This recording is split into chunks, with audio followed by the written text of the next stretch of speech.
Sacó el tirachinas de la rudimentaria funda y probó la elasticidad de la correa con el pulgar. Después se lamió el pulgar y lo levantó al viento. No tropezarían con demasiados problemas si entraban tal como estaban en aquellos momentos. Soplaba un viento muy fuerte, pero a su espalda. Elaine se descolgó del hombro la ametralladora de Lenglin, la estudió con expresión dubitativa y tiró con fuerza del gatillo. No las tengo todas conmigo, Roland. Está cargada y creo que ya sé cómo usarla, pero... Pues úsala, dijo Roland. Los tres jóvenes habían acelerado la marcha y los cascos de sus caballos resonaban sobre el duro suelo. El viento soplaba a rachas, hinchando la parte delantera de sus zarapes.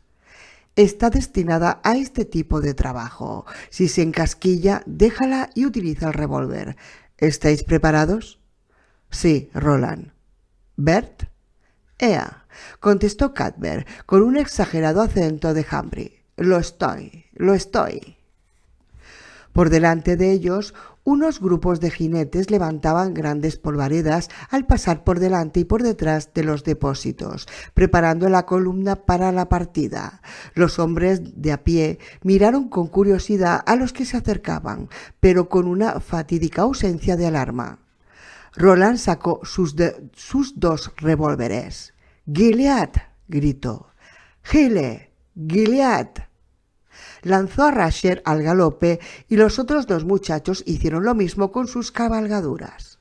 Cuthbert estaba situado nuevamente en medio, sentado sobre las riendas, con el tirachinas en la mano y unas cerillas asomando en abanico por entre sus labios fuertemente apretados.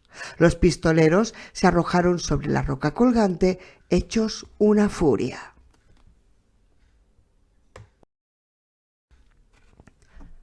13. 20 minutos después de haber enviado a Shemi al sur, Susan y Olive doblaron una cerrada curva y se encontraron cara a cara con tres hombres. Bajo los oblicuos rayos de sol poniente, Susan vio que el de en medio tenía un tatuaje de un ataúd azul en la mano. Era Reynolds. El corazón de Susan se estremeció. No conocía al hombre situado a la izquierda de Reynolds. Se tocaba con un manchado sombrero blanco de ganadero y miraba de soslayo. Pero el de la derecha, con su pinta despiadado predicador, era Laszlo Rimmer. Reynolds miró primero a este y luego se dirigió sonriente a Susan. Y yo ni siquiera pudimos despedir con un trago a su difunto hermano. El canciller lo que usted quiera y el ministro de muchas gracias, dijo Reynolds. Acabamos de llegar a la ciudad cuando nos convencieron de que viniéramos aquí. Yo no quería, pero menuda es aquella vieja, maldita sea. Es capaz de obligar a un cadáver a hacer una mamada, y ustedes me perdonarán la grosería. Me parece que su tía ha perdido un par de tornillos ahí delgado.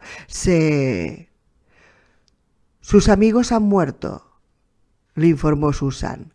Reynolds hizo una pausa y se encogió de hombros. Bueno, puede que sí y puede que no. Yo creo que he decidido viajar sin ellos, aunque estén vivos. Pero es posible que me quede aquí una noche más. Este asunto de la siega...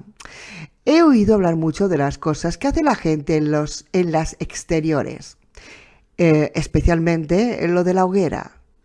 El que miraba de soslayo soltó una carcajada. «Déjennos pasar», dijo Olive. «La chica no ha hecho nada, ni yo tampoco». «Ayudó a escapar a Didbor», explicó Rimmer, «el que asesinó a su esposo y a mi hermano. Yo no diría que eso no sea nada». «Es posible que los dioses devuelvan la vida a Kimba Rimmer en el claro del bosque», dijo Olive, «pero la verdad es que saqueó la mitad del tesoro de esta ciudad y lo que no entregó a John Farson se lo quedó para él». Rimmer se echó hacia atrás como si lo hubieran abofeteado. «¿No sabía usted que yo lo sabía?», prosiguió Olive. «Podría ofenderme por el hecho de que ustedes me despreciaran tanto, si no fuera porque me importa un bledo lo que la gente como usted pueda pensar de mí. Se lo diré que sabía lo suficiente como para estar asqueada. Sé que el hombre que ahora se encuentra a su lado... «Cállese», murmuró Rimmer. Fue el que probablemente le partió el negro corazón a su hermano. Me han dicho que vieron al señor Reynolds a primera hora de la mañana en aquella ala del edificio y... «Cállese, puta de mierda». Y yo lo creo. Será mejor que haga lo que él le dices ahí y cierre la boca, sentenció Reynolds. No le gusta que la gente sepa lo que hizo, ni siquiera siendo él el que manda y sabiendo que no le pueden hacer daño. Sin Jonas tiene menos fuerza, mucha menos, y eso también lo sabe. «Déjenos pasar», dijo Liv. «No, Sai, no puedo». «Pues entonces permítame que lo ayude». La mano de Olive, que se había deslizado por debajo del enorme zarape mientras hablaban, sacó una enorme y antigua pistola con una culata de amarillento marfil y un cañón de vieja plata deslustrada, adornado con filigranas. En la parte de arriba tenía un depósito de latón para la pólvora y la chispa del pedernal. Olive ni siquiera sabía cómo se sacaba aquella cosa, pues se le enganchó con el zarape y tuvo que forcejear para desengancharla. Tampoco sabía martillarla, un proceso que requería la utilización por 2 veces consecutivas de los pulgares de ambas manos, pero los 3 hombres se quedaron totalmente estupefactos ante el espectáculo de aquel viejo pistolón en las manos de Olive, y Reynolds, tanto como los otros 2. Permaneció sentado en su silla de montar, boquiabierto de asombro. Jonas se hubiera echado a llorar. «¡A por ella!», gritó una cascada voz a la espalda de los hombres que bloqueaban el camino. «¿Qué os pasa, imbéciles? ¡A por ella!». Reynolds se sobresaltó e hizo ademán de sacar su revólver. Fue rápido, pero le había dado a Olive demasiada ventaja y estaba perdido. Totalmente perdido. Mientras apartaba la funda de cuero con el cañón de su revólver, la viuda del alcalde sostuvo el arma con ambas manos y, cerrando fuertemente los ojos como una chiquilla obligada a comer algo que no le gusta, apretó el gatillo. La chispa se encendió, pero la húmeda pólvora solo hizo un flop en medio de una azulada nube de humo. La bala, lo bastante grande como para haberle volado a Clay Reynolds la cabeza de la nariz para arriba en caso de que se hubiera disparado, se quedó en el cañón. Un instante después, el arma de Reynolds rugió en su puño. El caballo de Olive soltó un relincho y se encabritó. Olive cayó de cabeza de la silla de montar de su caballo castrado. Tenía un negro orificio en la franja anaranjada de su zarape, la franja que estaba a la altura de su corazón. Susan oyó su propio grito, como si viniera de muy lejos. Hubiera podido seguir gritando, pero entonces oyó el rumor de los cascos de un pony que se acercaba por detrás de los hombres del camino. Y lo comprendió. Antes de que el hombre del ojo perezoso se apartara para que lo viera, ella lo comprendió y dejó de gritar. El agotado pony que había llevado a la bruja a Hambry había sido sustituido por otro, pero el carretón negro con los dorados símbolos cabalísticos era el mismo y la conductora también era la misma. Rhea sostenía las riendas en sus pálidas manos y movía la cabeza de un lado a otro como un oxidado robot, mirando a Susan con una sonrisa carente de alegría, con una sonrisa de cadáver. «Hola, Encanto», le dijo, llamándola de la misma manera que aquella noche de muchas semanas y muchos meses atrás en la que ella había acudido a su cabaña para hacerse la prueba de la honra. La noche en que Susan había recorrido casi todo el camino corriendo simplemente porque estaba contenta. Había acudido allí bajo la luz de la luna besadora, con la sangre alterada por el ejercicio y la piel arrebolada, cantando Careless Love.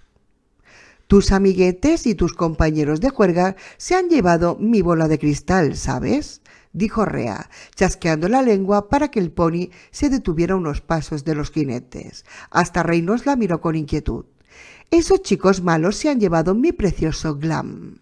pero vi en él muchas cosas mientras lo tuve en mi poder. Ve muy lejos y ve cosas muy distintas. Buena parte de lo que vi lo he olvidado, pero el camino por el que tú vendrías, Encanto, sí. No he olvidado el camino, no, por el que te llevaría esa maldita perra que ahora yace muerta en el suelo. Y ahora tienes que regresar a la ciudad. Su sonrisa se ensanchó y se convirtió en algo indescriptible. Ya es la hora de la feria, ¿sabes? Déjeme ir, dijo Susan.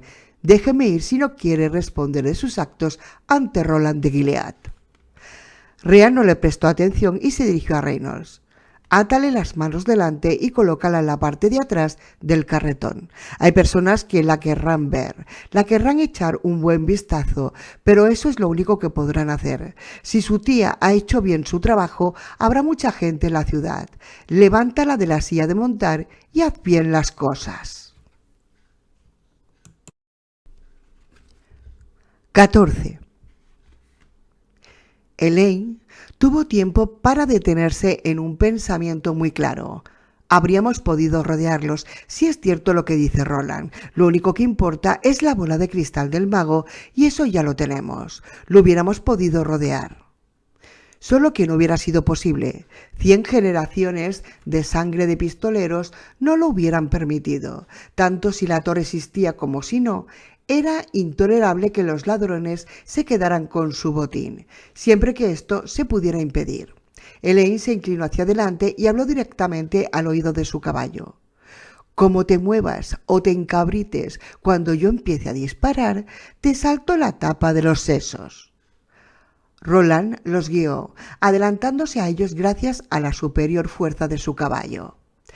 El grupo de hombres que tenían más cerca 5 o 6 montados y una docena más a pie examinando la yunta de bueyes que había arrastrado los depósitos hasta allí, lo miraron estúpidamente hasta que él abrió fuego.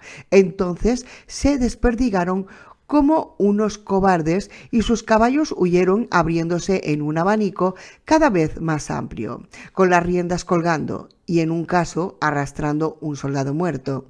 En algún lugar alguien estaba gritando: ¡Devastadores! ¡Devastadores! ¡Montad en vuestras cabalgaduras, insensatos! Elaine, gritó Roland. ¡Elaine!, gritó mientras los tres se lanzaban al ataque. Delante de los depósitos de petróleo se estaban reuniendo varios jinetes y soldados de pie armados, arremolinándose todos juntos en un torpe intento de formar una línea defensiva. ¡Ahora! ¡Ahora! Elaine levantó la ametralladora, cuya oxidada culata descansaba en el hueco de su hombro, y recordó lo poco que sabía sobre el funcionamiento de las armas de fuego racheado. Apuntar hacia abajo y disparar rápida pero suavemente. Tocó el gatillo y con un fuerte retroceso contra su hombro, la ametralladora rugió en el polvoriento aire en toda una serie de rápidos golpes, escupiendo un brillante fuego a través del extremo de su perforado cañón. Elaine la desplazó de derecha a izquierda, situando la mira por encima de los desperdigados y vociferantes defensores y hacia los altos costados de acero de los depósitos. De hecho, el tercer depósito estalló espontáneamente.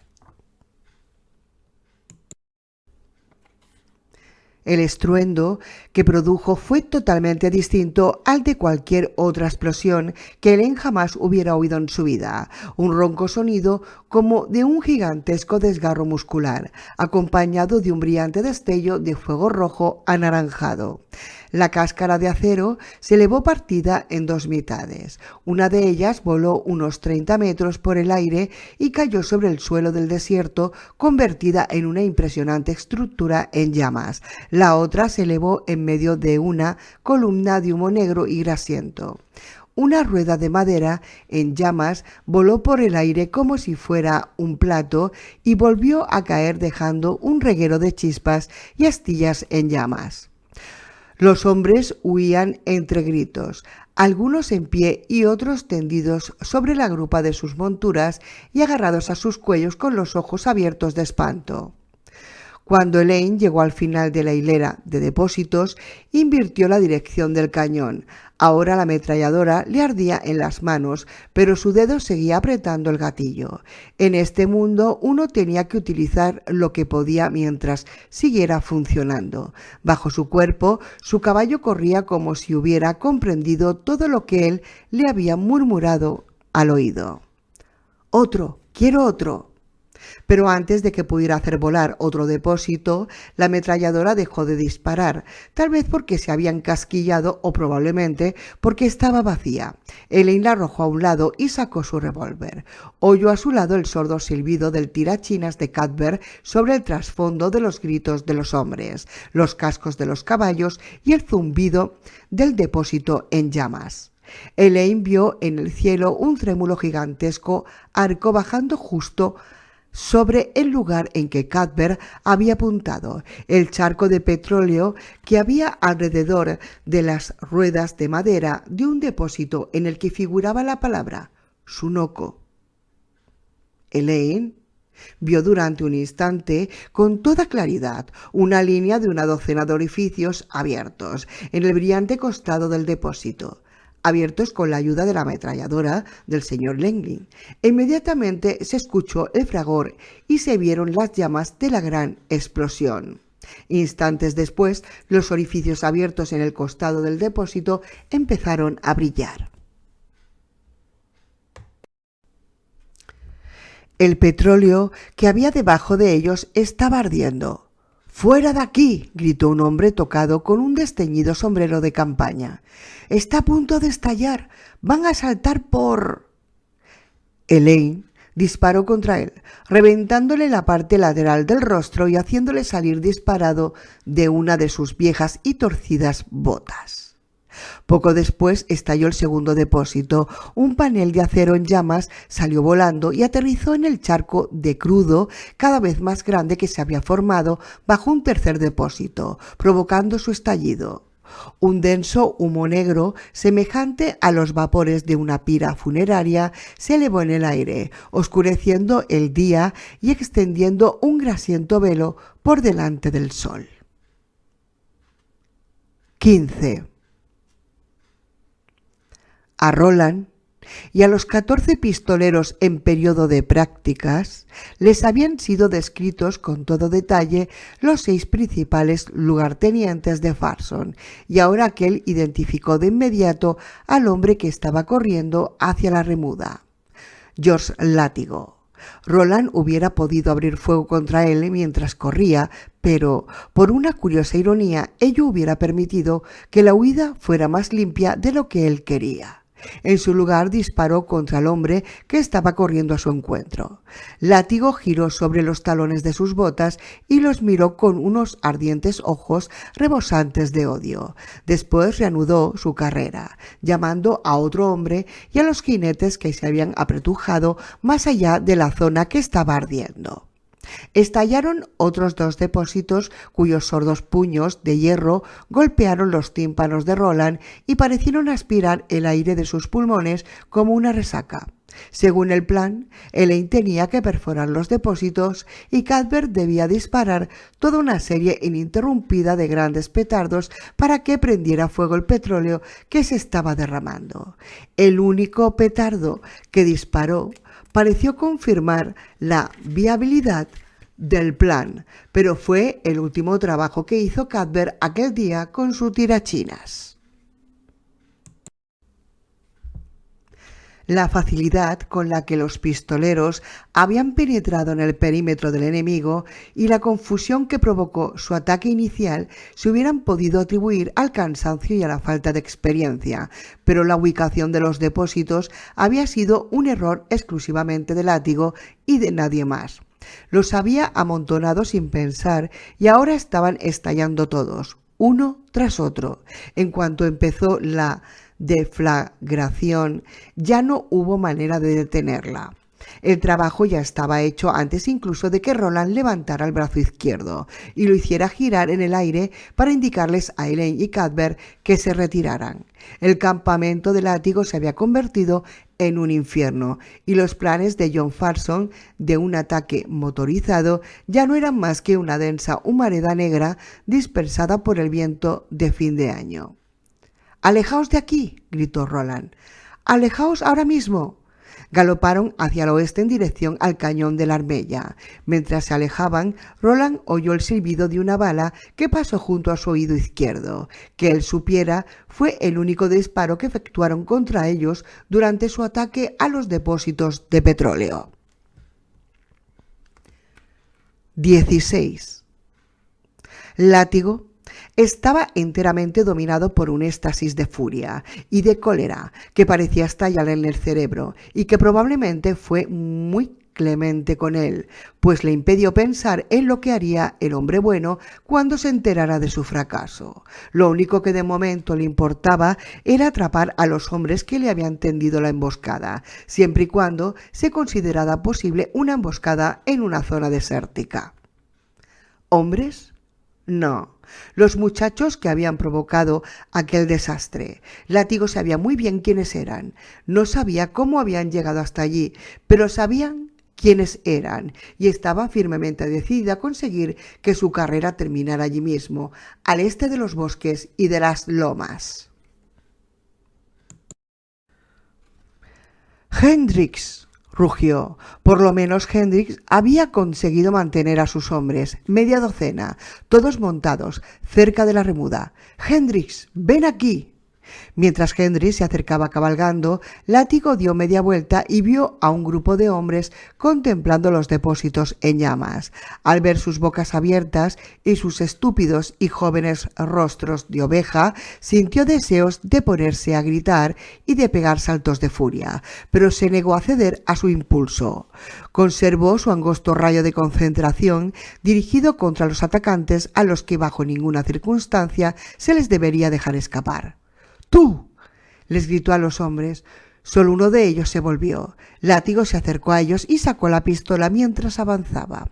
La depositó en la mano del hombre, que se había vuelto a mirarle al oír el sonido de su voz, y señaló al azar a uno de los que no lo habían hecho. «Dispara contra ese necio». Aturdido y con la expresión propia de un hombre que cree estar soñando, el hombre levantó la pistola y abrió fuego contra el individuo al que Látigo había señalado. El desventurado se desplomó al suelo, convertido en un espasmódico amasijo de rodillas, codos y manos. Los otros se volvieron. «Muy bien», comentó Látigo, recuperando su revólver. «Señor», gritó Hendrix, «lo estoy viendo, señor. Tengo al enemigo claramente a la vista». Se oyó la explosión de otros dos depósitos. Fragmentos quejumbrosos de acero volaron hacia el lugar donde se encontraban. Algunos hombres se agacharon, pero Látigo ni siquiera parpadeó.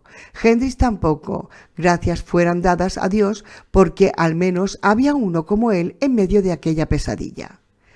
«¿Quiere que vaya tras ellos, señor?» «Me pondré al frente de tus hombres y yo mismo los perseguiré, Hendrix. Ordena montar a estos que tenemos aquí delante». Señaló con un movimiento del brazo a los hombres cuya estúpida atención se había desplazado desde los depósitos en llamas a su compañero muerto. «Reúne a todos los que puedas. ¿Tienes un corneta?» «Sí, señor. A Reins, señor». Hendrix miró a su alrededor e hizo unas señas con la mano. Inmediatamente se acercó a lomos de su caballo un muchacho de rostro granujiento y expresión atemorizada. Una abollada corneta con una deshilachada correa colgaba ladeada sobre su pechera, sobre la pechera de su camisa. «Reins», dijo Látigo, «¿tú estás con Hendrix?» «Sí, señor». «Reúne a todos los hombres que puedas, Hendrix, pero no te entretengas demasiado. Se dirigen a aquel cañón y creo que alguien me dijo que es una ratonera. En caso de que así sea, lo vamos a convertir en una galería de tiro al blanco». Los labios de Hendrix se entreabrieron en una malévola sonrisa. «Sí, señor». A su espalda los depósitos seguían estallando. 17. Al volverse, Roland se quedó asombrado al observar el tamaño de la negra columna de humo que se estaba elevando en el aire. Por delante de él veía con toda claridad la maleza que bloqueaba buena parte de la entrada del cañón. Aunque el viento no soplaba a favor, se oía el enloquecedor zumbido de la herradura. Dio unas palmadas al aire para indicarles a Cuthbert y Elaine que se aminoraran la marcha. Mientras ambos lo miraban, se quitó el pañuelo del cuello, lo enrolló formando una cuerda y se la ató de tal forma que le cubriera las orejas. Ellos imitaron su ejemplo. Mejor eso que nada. Los pistoleros reanudaron su marcha hacia el oeste mientras sus alargadas sombras se proyectaban a su espalda sobre la arena del desierto. Roland se volvió de nuevo y vio que dos grupos de jinetes lo estaban persiguiendo.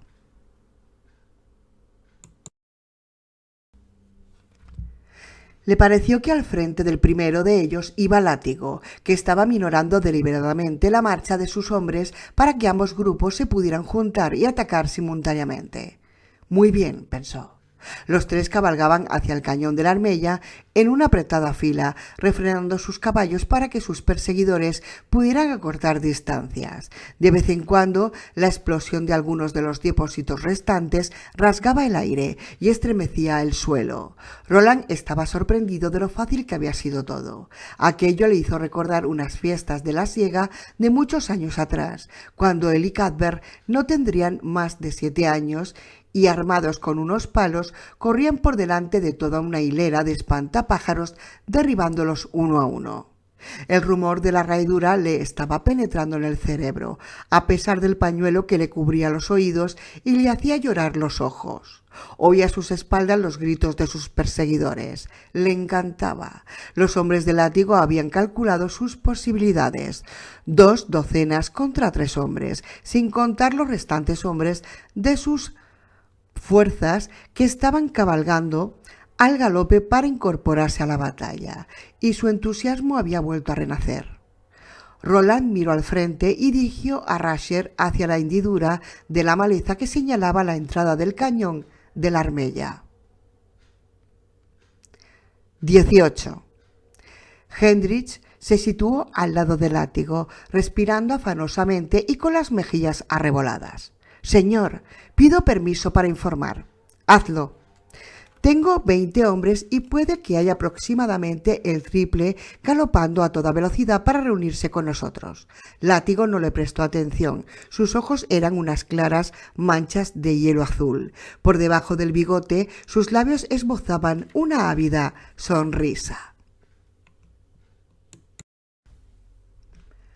«Rodney», dijo llamando a Hendricks por su nombre de pila, casi con cariño de enamorado. «Señor». «Creo que van a entrar, Rodney. Sí, fíjate, estoy seguro. 2 minutos más y será demasiado tarde para que puedan dar media vuelta». Levantó su arma, apoyó el cañón sobre el antebrazo y disparó contra los 3 jinetes que cabalgaban por delante de él, casi con alegría. «Sí, señor, muy bien, señor». Hendricks se volvió e hizo inexistente señas a sus hombres de que se acercaran. 19. «Desmontad», gritó Roland, cuando llegaron a la línea enmarañada maleza que olía seco y a grasiento, como si estuviera a punto de producirse un incendio. No sabía si el hecho de que ellos no entraran en el cañón pondrían a Látigo sobre aviso o no, pero tampoco le importaba. Tenían unos excelentes caballos de la mejor raza de Gilead y a lo largo de los últimos meses Rasher se había convertido en su amigo. No quería llevarlo ni a él ni a ninguno de los caballos al interior del cañón, donde quedarían atrapados entre el fuego y la herradura. Los jóvenes desmontaron en un santiamén.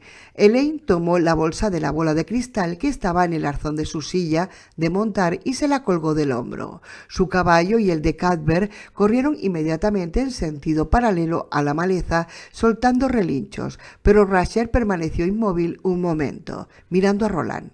«Vete», le dijo Roland, dándole una palmada en el costado. «Corre». Rasher corrió con la cola volando de detrás. Cuthbert y Elaine se deslizaron a través de la hendidura de la maleza.